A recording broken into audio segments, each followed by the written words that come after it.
Hi, and welcome to the Spark the Hearts podcast. My name is Lizzie. I'm an intuitive energy channel and a Reiki master.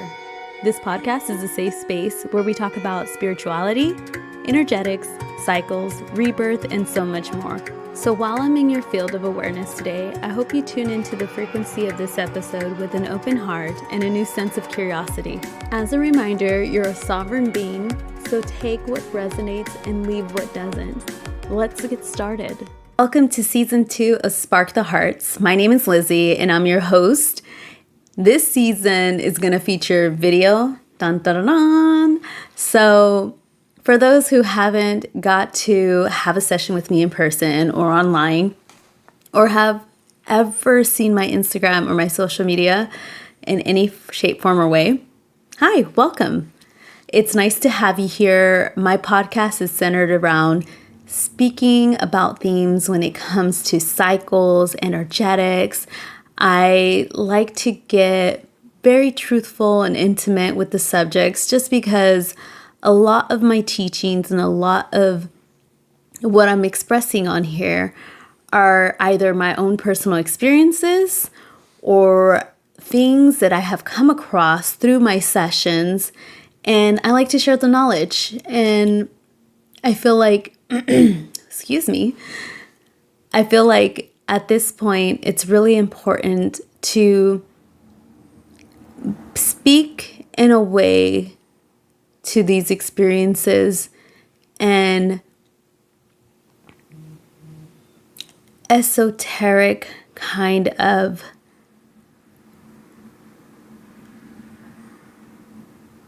I feel like I want to say a lot here.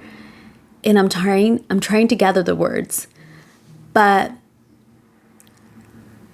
I want to be an individual who is not only talking about things, not only sharing knowledge, but can speak from it from a space of embodiment and lived experiences. And part of that is me being truthful about it. And so I'm not going to sit here and pretend to know everything because I don't. I am actively learning through my life experiences, and I'm actively expanding through those experiences, but also integrating and taking the time to process this. For this podcast episode is to highlight the lows and the highs when it comes to aspects of being comfortable with the uncomfortableness and different areas of life, whether it's in relationships to ourselves as individuals, to a family member, a lover, or even in work environments, and etc. etc. Life is something for me that's personally taught me a lot through my fuck ups, my mess ups, through my highs and lows, through my experiences on all sides of the spectrum. I have learned so much, but I feel like I've learned the best when I can at least move away after the embarrassment, the shame of messing up, and getting calm after my emotional wave. And so the reason that I really want to touch on this episode is because I want to express the things that many don't talk about when it comes to navigating relationships with ourselves and as well as outside of ourselves. We have a whole world of emotions, thoughts, sensations, receptions of our outside experiences. And when this is talked about, it really helps open up the perception of our experiences. So I feel like as I talk about these subjects, it'll probably make you go down memory lane and think about the experiences that you've personally had where you have experienced, whether it's a higher level of uncomfortableness on different spectrums, that you can go back and learn how to forgive yourself, have grace for yourself, and through those memories or those sensations and emotions, like instead of getting so cringe about them, you can allow yourself the space to feel them so that they can finally just move through you instead of being suppressed. And I only say this because I feel like I've had experiences where I could go back to pictures and just think, oh my God, I remember that day. Or, oh, I wish I would have acted different that day. Or just a lot of not forgiving myself and feeling like I was messing up. And so for a while, I was like avoiding scrolling through certain pictures and seeing that because it was a part of me that I was denying of myself. It was a part of me that I felt was not the most positive experiences that I had had. And though I didn't walk away feeling like a total piece of, shit, I feel like through some of those experiences, I wasn't just hurt emotionally. I came out of them hurt, like physically. And it was because I was doing things to please other people outside of me. I was, and I don't want you guys to think like this was like a domestic violence thing. I literally fucked up my toe in Vegas. I've rolled my ankle. I've had things drop on my hands. And it's just been a lot of different experiences where I've had to pay the price physically for not honoring my feelings, not becoming aware of my environment, and being more receptive of the feelings and the sensations I was already getting, but chose to ignore to make the other feel more comfortable. So, to highlight this aspect of going back and feeling those negative sensations, because I know what it feels like to physically have it show up in your body when uncomfortableness is ignored, and say the price for keeping silent, for stuffing down how you feel, or for going with the flow even though it didn't feel right. I've had fingers broken, toes broken, ankles rolled, my emotions, my feelings hurt, feeling ostracized from a group, or feeling so different.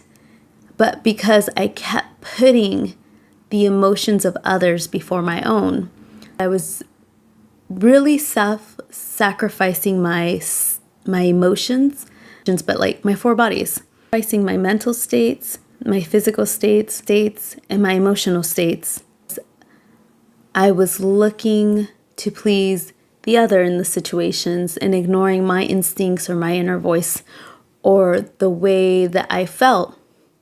And those lessons really cost me more than just physical pain, emotional pain, and strain. It caused me to realize that in order for me to feel safe in this body, a part of feeling safe is speaking my truth. And so this is where I want to kind of branch off, because I feel like when I'm talking about the spectrum of uncomfortableness, I feel like you can be uncomfortable in really positive and really good ways. Like, say if you're uncomfortable, you're going to go for a new job, you are starting a new project, you are, maybe moving somewhere new. Though it's uncomfortable, it's like a really nice positive aspect because everything is so new and the possibilities are endless. And when I'm talking about the low expression of uncomfortableness, it could be where you're suppressing yourself. You're not speaking your truth. You're putting the needs of another ahead of your own. You're really sinking yourself into old cycles or behaviors in order to be current, be part of the group, be liked, be loved, be digestible. And so there's so many things where it could be like the low spectrum. And when I say low, it doesn't mean good, bad, right, or wrong. It just means there's easier spectrums to uncomfortableness, but easy doesn't mean you don't learn. Easy doesn't mean you're not going to struggle. Easy doesn't mean you won't have levels of hardness with it. It just means it fluctuates on a different frequency depending on how your perspective about the situation is. And so I'm only bringing up these examples because these have been things that started off for my personal life being hard. And then they got easier because I kept getting faced with having to move a lot as a kid. I literally moved to over 10 schools through my elementary and middle school life. Well, mainly elementary life. We moved 10 times. And I remember thinking as a kid, at one point, I was getting bored of where we were living and the school. And I just felt like, I can't wait till we move. And literally, I kid you not, a few months later, we ended up moving. And I feel like that helped me navigate very uncomfortable situations when it comes to meeting people. It made me become more resilient with adapting to new environments, where I feel like a lot of people have a hard time because they didn't have to do that so much. And I personally did not enjoy moving, the moving every time. It was just nice to be able to experience new environments, see new people, meet new friends, see new schools, see new towns. And it sucked too, because I never felt like I could really, really place down roots until we got into middle school, where I was able to, still elementary, the last school that we actually moved around a lot. And we ended up just setting roots, and it felt nice to be a part of a neighborhood, be around the neighborhood kids, elementary school, be at the same middle school, and then be at the same high school for a certain amount of time, and not feel like I had to make new relationships. Though going from one elementary school to another middle school to then a high school, my friendships did change. But one thing that I learned was I can make friends anywhere. That wasn't the hard part. It was picking the right friends.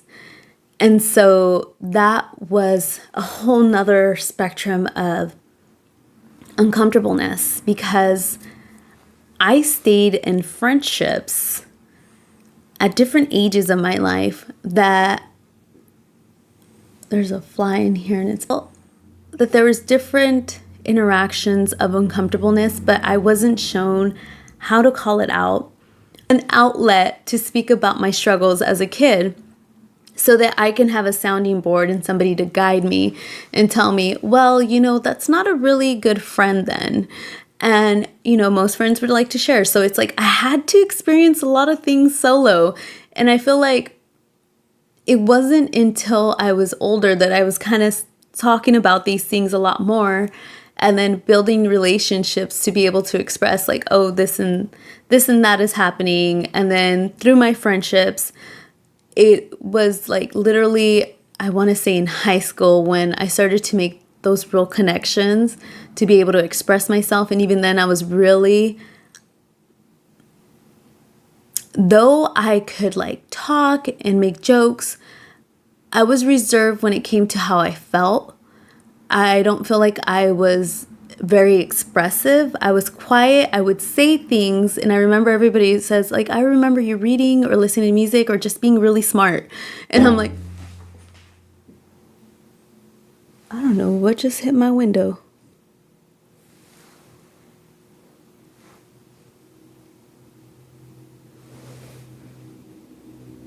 I think a bird just hit my window. But I don't want to get off track. So I'm sharing all of this because I feel like it's popping into my awareness for a reason. So when it comes to experiencing the low and the high of the uncomfortableness, I felt like I understand now as an adult that there were things I didn't understand as a child, that if they're not talked about and if you're not guided to recognize what relationships, whether to yourself, again, to a lover, to a coworker, to a family member, or to a stranger, there are levels of suppression and levels of expression that help realize and how the relationship is flowing and how it is moving. I mean, that you would have the same level of expression that you would have with your best friend, with your boss. No, the professionalism that you have to follow. And some bosses are like super cool. Trust me, I know, because I've had them too. But it's like they show themselves, you show yourself. And there's like an energetic exchange and flow between the frequency. And sometimes you don't have that. So you have to maneuver very professionally. But what I'm expressing here is when it comes to suppression and expression, it's understanding the different levels of it and how to navigate it for yourself. And tools that I have found that have really helped me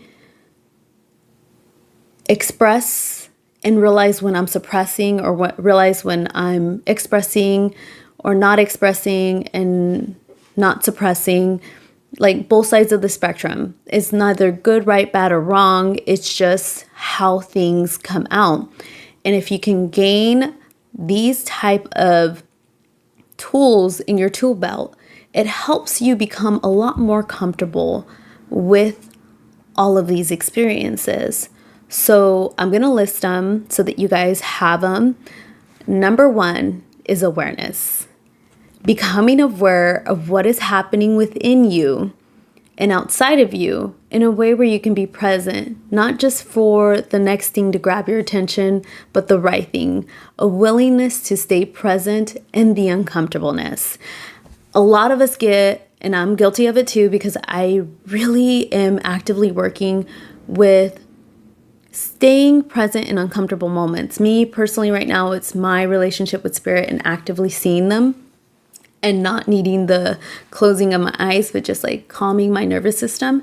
So if there are physical experiences that you're having and you feel like a part of you is just checking out, try to come back into your body by looking around the room, touching your hands, telling yourself that you're safe, and breathing.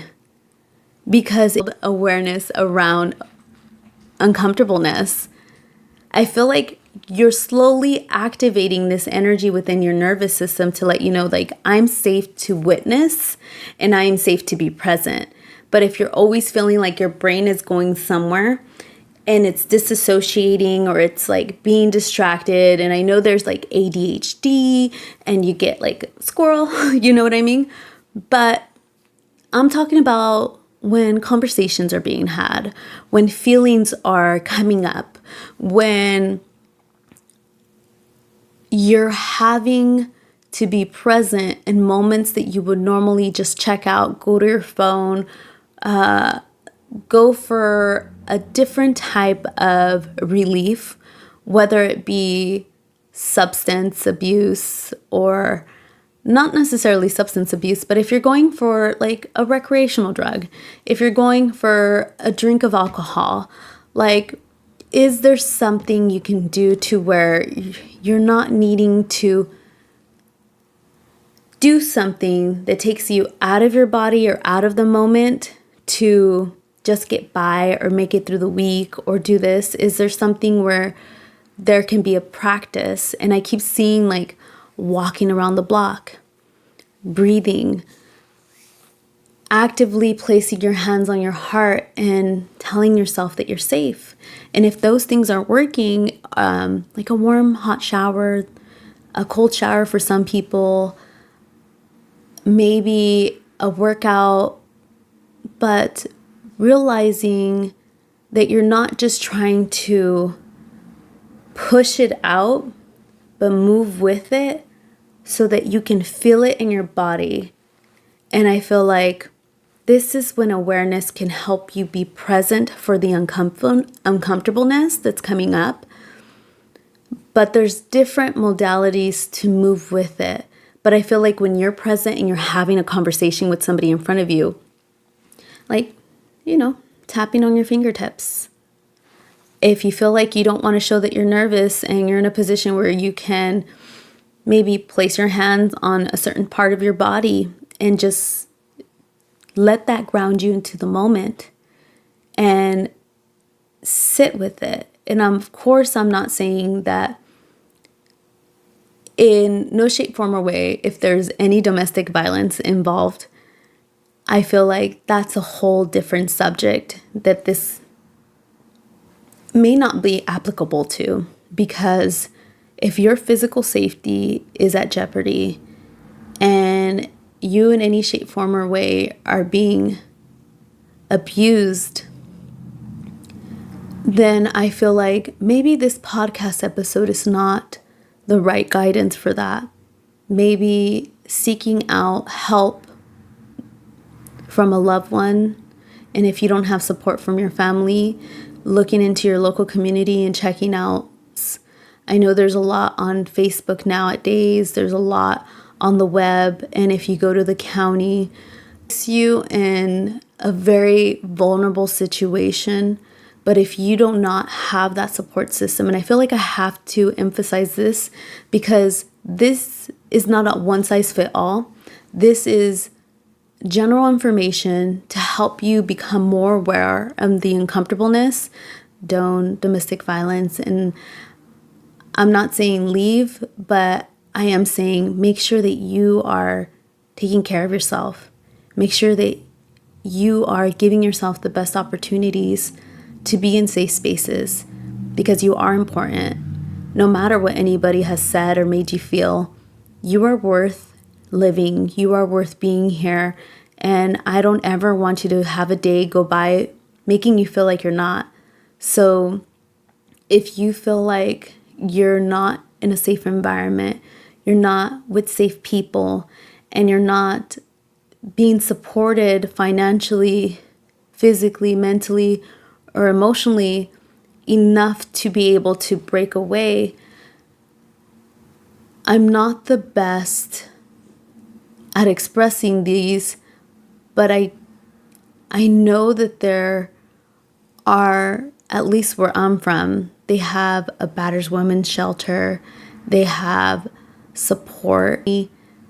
I know it's not always the easiest way, but if you can build up the courage to believe that you deserve better, I feel like that's when true change comes in.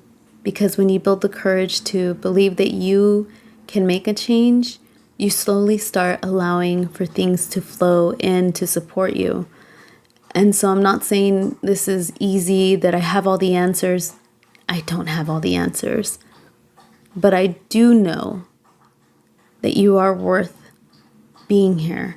You are worth the individual to live here.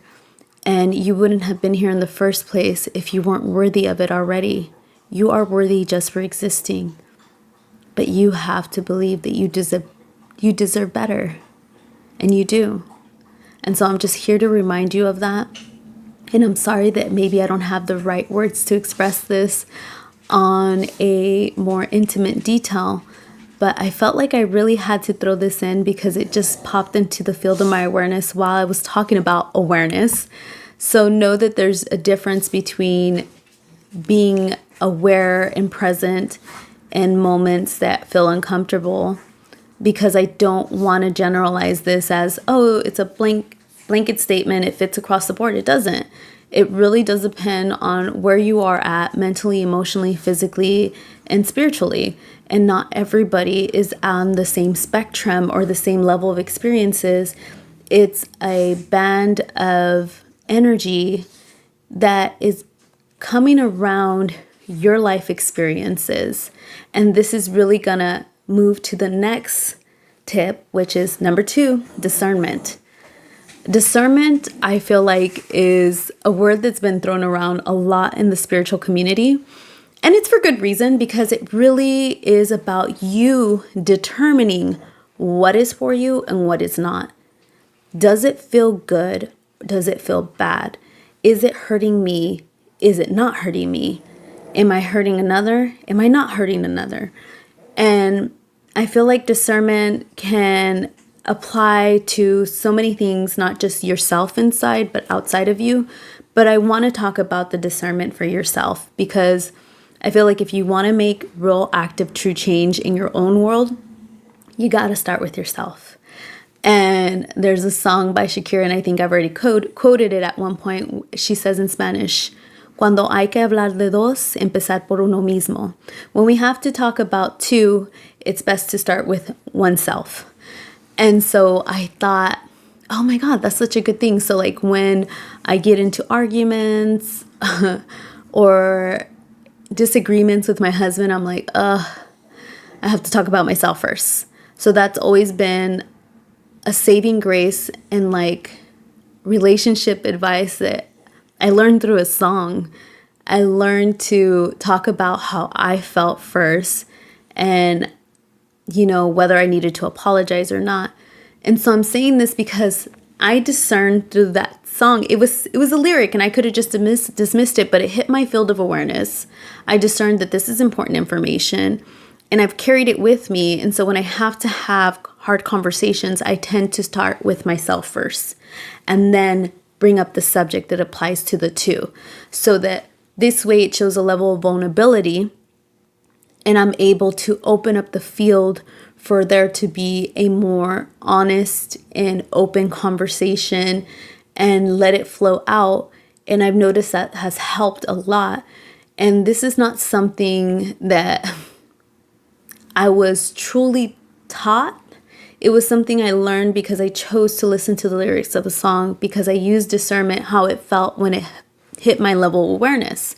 And so I feel like human design is a really good aspect that helped build my discernment, but I'm actually going to backtrack, because the biggest thing that helped build my discernment is getting clear about my energy. And I did that a lot through my Reiki training, my channeling training, and just doing energy work. I got to discern and get really clear about what energy is mine, what isn't.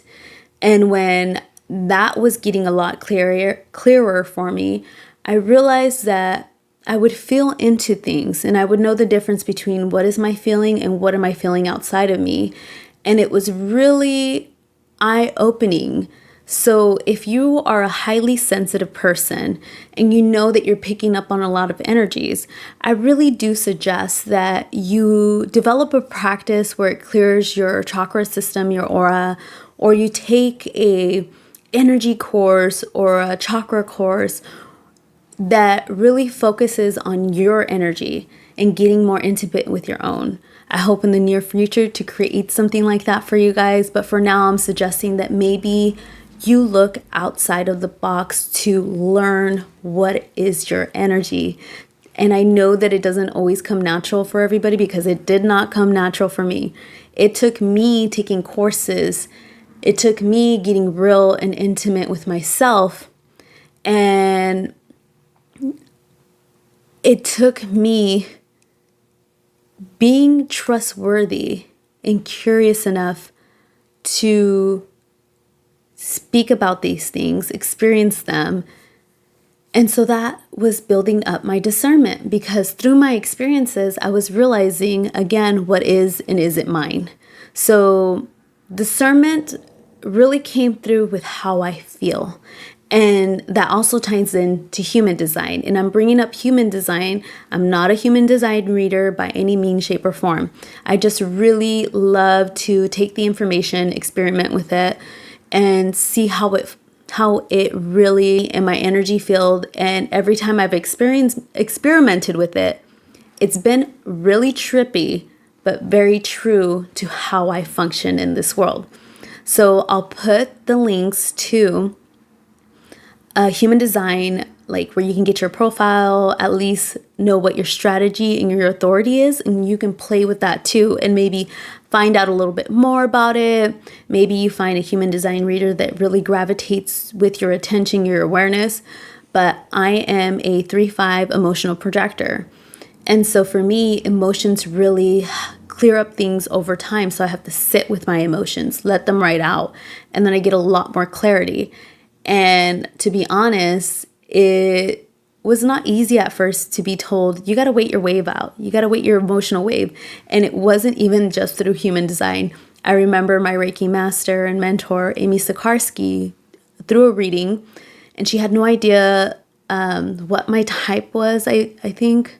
But she just let me know, like, it's important for you, like, when something gets offered, an invitation, because I'm a projector. She didn't use that verbiage, but she said, when somebody offers you something and you want to see how it's going to feel, give yourself time. Feel into it. See how you feel about it. And I said, oh my God, you're right. I need to give stuff time. Instead of feeling like I have to be pressured to answer in the moment, I have to allow for a time frame to pass, to see, let the excitement of that energy like settle down, and then really get clear about how I feel about it. And it makes it easier for me to vocalize that. So for me, human design made it clearer because it literally stated out emotional wave, and mine is an individual. And I think there's collective and different types of emotional waves, and they operate very differently. So if you felt like, I don't know how I function, tune into that, because that might be something that can help you just really get clear with it and just test it. Keep working with it. Know your type, your strategy, and your authority. And this way it can simplify how you make decisions, how you move in life, and really align you in the right ways. Instead of feeling like you're doing things and you're just banging your head against an invisible wall, or you keep hitting these blocks and you don't know where they started. I really credit energy work. Reiki is amazing, channeling, as well as human design. Like, those were 3 things, but like what also helped me wasn't just those systems. It was also journaling and reflecting and taking the time to be honest, which is my number 3. Honesty, my number 3 guiding tool for you guys. I believe this is something that has to start with you as an individual first. You cultivate self-honesty when you start to question. These my dislikes? Are these my likes? Or are these somebody else's? Because then it gets you thinking. And then you have to reflect on, what is your experience with food? What is your experience with your clothes? Do you even like the clothes? Do they feel comfortable? Or are you just wearing it because it's aesthetically pleasing? You like the compliment you get, but you'd rather be wearing a pair of baggy jeans and a big t-shirt out. And I get it. I have those days. But my therapist has once said, there's people out here that do not know their likes or dislikes. And so I made it a point to include this in this video because you have to have a level of honesty with yourself.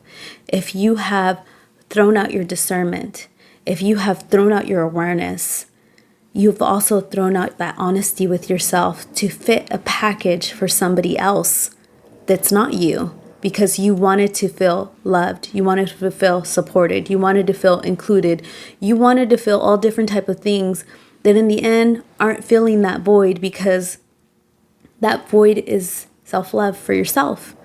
And I feel like the most radical acts of self-love is being honest with yourself. And that takes courage.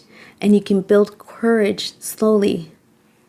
Taking the steps to journal, reflect about your days, reflect about your experiences, ask yourself questions. And I'm starting with you first because I want you to get clear about yourself. And bringing awareness to how your body responds to food, textures, clothing, and colors.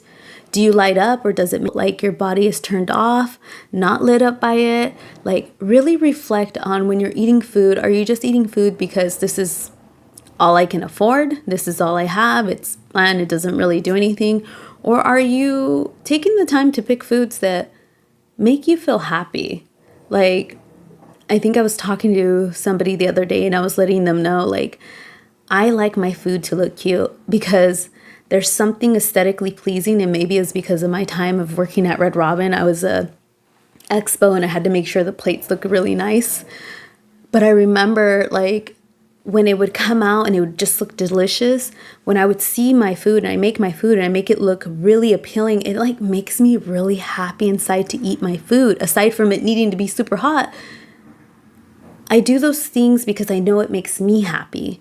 It's not for anybody outside of me. I like to cut up my stuff a certain way and it just like looks so pretty. So while I'm eating something pretty, it makes me feel really pretty inside. It makes me feel very giddy, and I get really excited about food because of that. And naturally, anything that looks like vibrant, luscious, and tasty, I'm gonna devour. Whereas if it's just bland and there's no color and it's just simple, I tend to like to put a lot of different colors in my food. And so that's another way you can start. Maybe experiment with color. Maybe experiment with textures. But get curious about your own experience here so that you know what it's like. Because maybe you're stuck in cycles of just eating the same things because that's all you were shown. And you haven't learned how to be outside the box. And there's a bunch of apps that have, oh, that's Olive in the background snoring, guys. But there's a bunch of websites and Instagram pages and TikTok pages that make amazing food. They have amazing food recipes, simple ingredients. And I'm just like, oh my God, I'm going to make that. And it makes me happy to make myself a meal that tastes good. I don't always like to cook. But when I do, I love to make myself a soup. I love to make myself some mushroom tacos. I love to be a little extra with all the vegetables and stuff. So that's one thing. If you can get honest with yourself about how you're experiencing your 3D reality life when it comes to your food, when it comes to your music, when it comes to what you're wearing, what really is showing up in your field daily, then you can respond very differently to your experiences and make the shift slowly, because it's going to start with you inside. It's going to help you grow that internal muscle and relationship with yourself. So honesty is a really, really great tool. And it's just about starting to get curious about your experience, curious about, do I really like this, or I'm just wearing it because I've always been told I look good in this color and I just chose to stick to it because I was too afraid to venture off. I didn't know that maybe I can go on TikTok or Pinterest and see, like, am I a fall? Am I a summer? Do I like lipstick, or am I just, like, for the longest time, another story, I would not wear red lipstick. I love red lipstick now, but there was something about red lipstick growing up, and I can't remember where it started. But somehow I would see somebody else wear red lipstick, and I always thought, oh my God, that looks really nice on them. But I don't know about me, like red, I have to pick the right red, my skin tone. And the moment I put on red lipstick, I always get compliments. And it makes my skin pop. It makes me look really nice. So if you're in your head about something, break that barrier, break that block. Do it. What's the worst thing that's going to happen? You're going to find out if you do or don't like it. And as long as you're not harming yourself or harming another, I feel like it's nice to try on new makeup, try on new attire, maybe switch up your hair color, switch up your haircut, but do something that you get to decide. It doesn't have to be anything drastic. I'm not saying go and cut your hair, don't pull a Britney. That's not what I'm saying here. What I am saying is for you to experiment a little bit. Wear your hair up if you haven't worn your hair up in a while. Wear your hair down if you haven't for a while. Maybe wear that dress even if you're not going somewhere that's a current. But maybe wear it out to dinner one day and just treat yourself and just see how you feel. This is about you building that relationship with yourself, because when you can be honest with yourself first, it's a lot easier being honest outside of you, because you're going to feel it in you, and it's not going to feel good to not speak up your truth. And I know this because this is me. I cannot not say something sometimes. And sometimes I'm just like, oh my God, I put my foot in my mouth, but it had to be said. So that being said, let's move on to my next one, which is pivoting. Kind of ties in with honesty because I touched on it when I said just make small changes. Notice how I didn't say getting through it or acting like everything's okay. What I am saying is moving slowly, shifting slowly, moving to where you're helping yourself. You do not need to pretend. Just get real and feel it and let it come out so that you don't keep it all inside. This is when I'm talking about your feelings, your honesty with yourself. And if it's hard to keep track of that, a journal, again, is a great tool to pour everything out, whether it's on paper or an electronic journal on your phone or on a document on your computer somewhere, but so that you have a space that is sacred and safe for you to unload your emotions, unload your experiences, and be honest with yourself, but pivot slowly so that you're not making a drastic change that has you questioning, what the hell did I just do? So move slowly. A little bit of awareness of where you're at currently, and just journal about it. What's going on in your day-to-day life lately? How has your week been? And then just create that little space so that you could start to anchor in your experiences to the physical, even though they are physical experiences in this 3D world, but your thought processes, your emotional states, and how you feel inside of you and your spiritual connection, those aren't always tangible in the physical sense because that's a lot going on with your internal world. And so again, I want to bring awareness to these fields so that you're able to conceptualize them for yourself. You're able to take what is unseen and bring it into the physical by writing about it. And pivoting is a great way to start little small things. Make bullet points. How was your day? Who did you interact with? What feelings did you feel?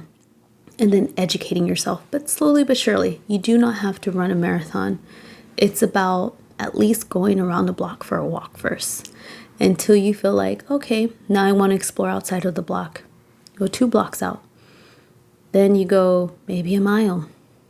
After the mile and you mastered that and say you get it under 10 minutes, you then start running 2 miles instead of walking it, or running just half a mile because you walked a mile. It's just building up your relationship to yourself so that when that gets really solid and true within you, we can then move to the next step. Communication. Communicate how you feel when it is safe to do so. If you are in an environment that isn't supportive of your expression, this can be hard, and I'm not going to pretend that it's super easy, but you do have a choice to continue letting the external pressure stop you, or educate yourself on how to say no professionally, how to navigate a toxic environment, whether it is with yourself, someone outside of you, a workplace, a home environment, or friendships, different relationships. Educate yourself so that you can have the vocabulary around your own expression, meaning getting a little bit more familiar with different emotions outside of mad, sad, upset, how to actively communicate your needs, wants, and desires in a way to really have it understood outside of you. And sometimes you have to understand that not everybody's gonna get it, but if you can be straight to the point, it isn't always your responsibility how somebody intakes that information, because I could be speaking about all of this stuff and people are gonna intake it at the level that they're at. So you also have to get comfortable with that aspect as well. Getting yourself into a place where you can really be nurtured. And I really think that these are some great tools when it comes to building your awareness, having discernment, being honest with yourself, pivoting and communicating. But the real true foundation is when you start to do it for yourself first. And that's going to look different on everybody. I started with journaling with myself because I couldn't easily vocalize how I felt before. The frustration I would feel would just make my body feel overwhelmed. The lack of expression that I felt that could come out of my voice because I was too afraid of being perceived, seen, or felt incorrectly, or too afraid to lose relationships. And it got to the point where I was getting so uncomfortable with myself that I couldn't be anything but honest. And I can speak to these things because I've actively worked through these experiences. And so I'm sitting here on the other side of this podcast episode, letting you know that it's not always easy. And sometimes some of the most profound work you will ever do is your relationship with yourself, because that's going to build everything outside of you. And don't be fooled by these quick fixes, because maybe they will fix it for like a week or two. And maybe you think I conceptualize this topic, but if you can get really honest with yourself and you can build a relationship with yourself where you know when you're not okay and when you are, when you know that you maybe need to step back or take a step forward. It's getting comfortable with the uncomfortableness, but when you have these tools, they really make that uncomfortableness very vivid and not so surreal, but you're able to back away from it and see the whole painting instead of just being zoomed in on the house, zoomed in on the problem. If you can back away and say, oh, well, it's been 2 weeks where I haven't worked out because I've been low energy and all of this stuff has been just piling up on me. And it's like, well, then maybe we need to step back and cultivate that relationship with our body again. Or has it been where you haven't been expressing because you felt like it's overwhelming to do so? That doesn't mean that stuff's not still piled up inside of you and it needs an outlet, whether it be through journaling, physical action, like moving the body, vocalizing it with your voice to the ether, or just actively allowing yourself to feel those feelings that have been stuffed down so that you can let it move through you. It's not about just pushing through the hard things. It's also about you coming back to yourself and recognizing where you are at. And this may not be the most popular opinion, and it's not. But I know this to be true because this is what helped me be where I am today. Cultivating a relationship with myself through energy work, through journaling, through channeling, through Reiki, through human design, through my personal life experiences, the low and the high expressions.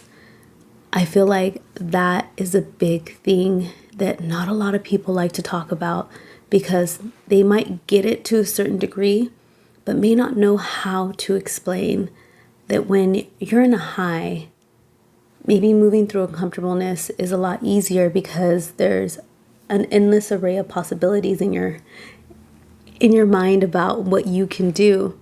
But when you're moving through the uncomfortableness on a low expression, it's very narrow-minded. So it's about stepping back sometimes and pivoting slowly to where you can see the whole picture.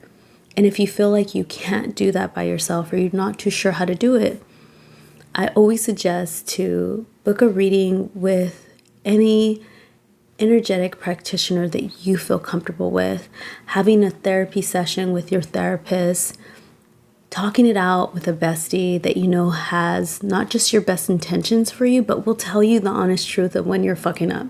Because I can respect honesty in my relationships because I also give that. And they gave it to me, even when it fucking hurts and being told that you're wrong. But it helps me recognize I'm not perfect. So I'm not always going to be right.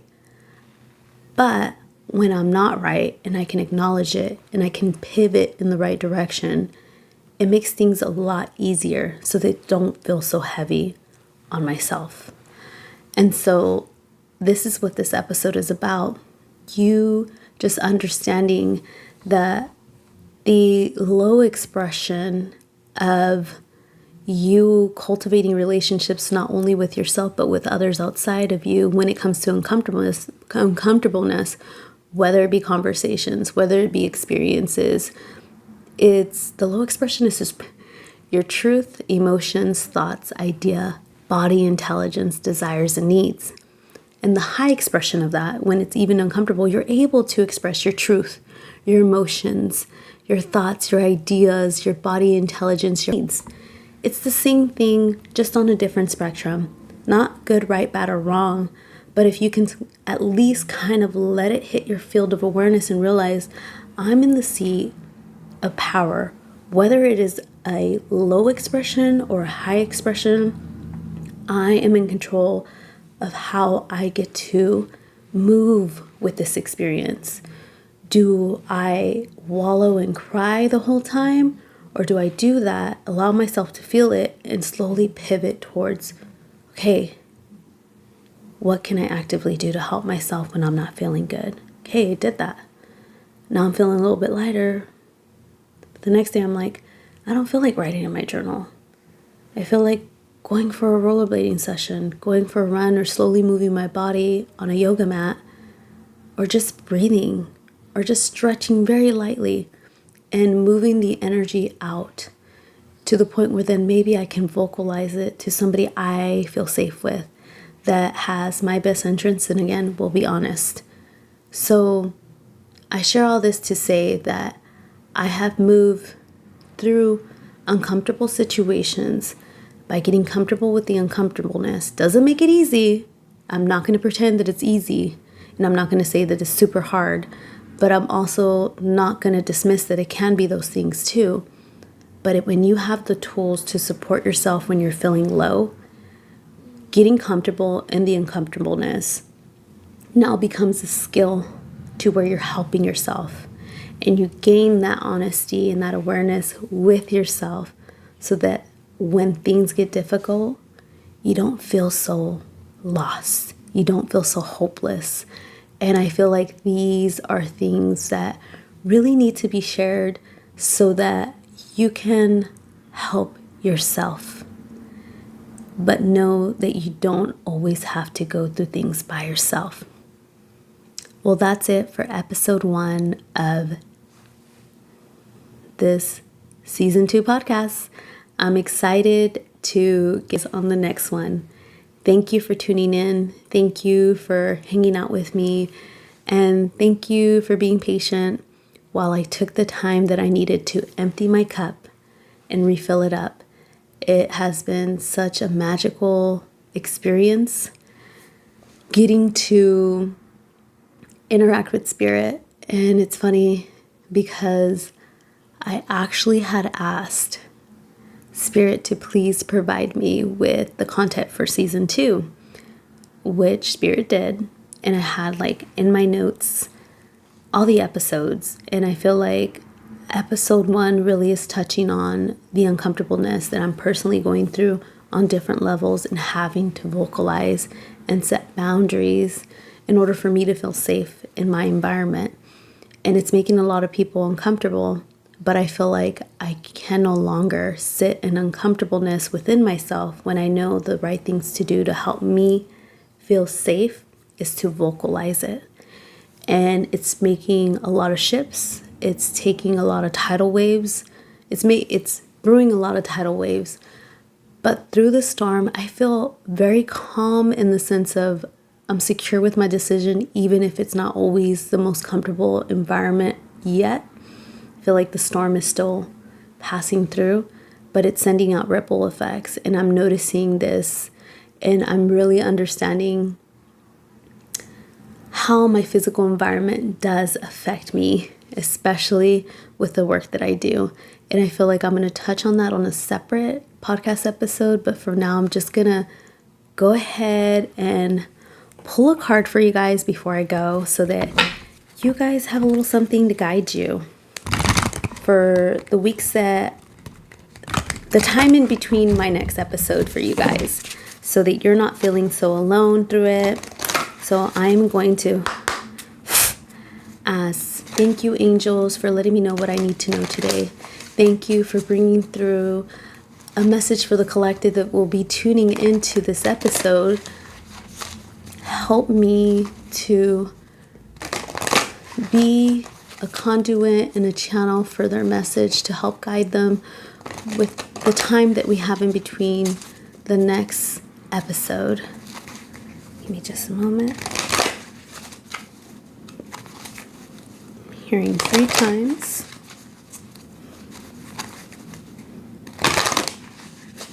And I'm hearing this will help guide you guys. I'm hearing the words, please be patient. Recognize that you are doing the work actively to the best capacity that you can at this moment. Do not pressure yourself. Instead, again, pivot as our friends just told you, and understand that change can be good. It is just the outlook that you choose to put on it. Again, trust, believe, achieve, dear ones. Trust, believe, achieve. And got Sacred Plan. I love this card because it's just magical. Look at the vibrant colors coming in. That golden light frequency wrapping around you guys to help support you during this time. And I'm going to read it from the book because I always love the guidance that it gives and the information. But I take that as just trust divine timing. Trust that you're here for something bigger than what is revealed at the moment. But trust how you feel about that.